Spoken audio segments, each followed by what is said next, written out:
Salam olahraga, semoga kita diberi kesehatan jasmani dan rohani. Di sini saya akan menjelaskan materi olahraga mengenai permainan sepak bola.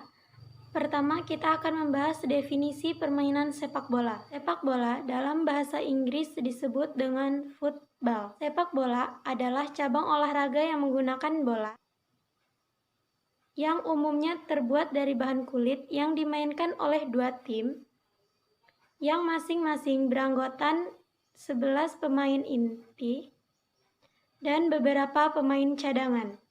Yang kedua yaitu sejarah sepak bola. Sejarah sepak bola sebagai olahraga digemari sejak abad ke-2 Masehi sampai abad ke-3 Masehi di Cina. Adapun sejarah sepak bola modern berdasarkan tahun, yaitu yang pertama, pada tahun 1863 terbentuk Asosiasi Sepak Bola Inggris. Yang kedua, yaitu pada tahun 1885 terdapat pertandingan sepak bola di luar wilayah Inggris yaitu Kanada melawan Amerika.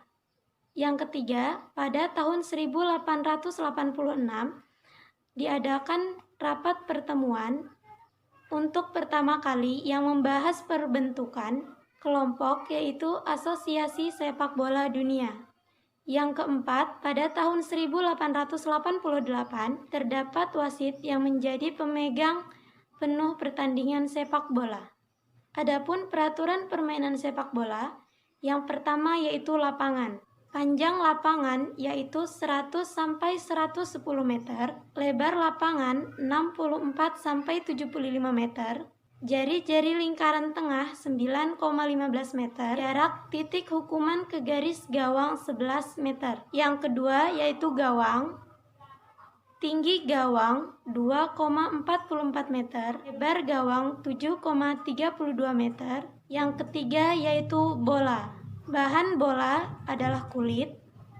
Berat bola 396 sampai 453 gram. Keliling lingkaran bola 68 sampai 71 cm. Yang keempat yaitu wasit.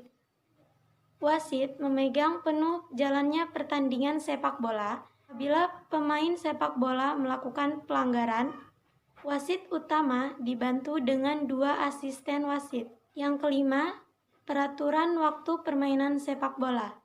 Waktu permainan sepak bola yaitu 90 menit dan dibagi menjadi 2 babak. Setiap babak mempunyai waktu 45 menit dan 15 menit untuk istirahat. Adapun teknik dasar permainan sepak bola yaitu menendang, mengiring, menyundul, menghentikan, merampas, melempar ke dalam, dan menjaga gawang. Adapun teknik khusus untuk kiper atau penjaga gawang yaitu menangkap bola. Mungkin hanya sekian yang bisa saya sampaikan. Salam sehat.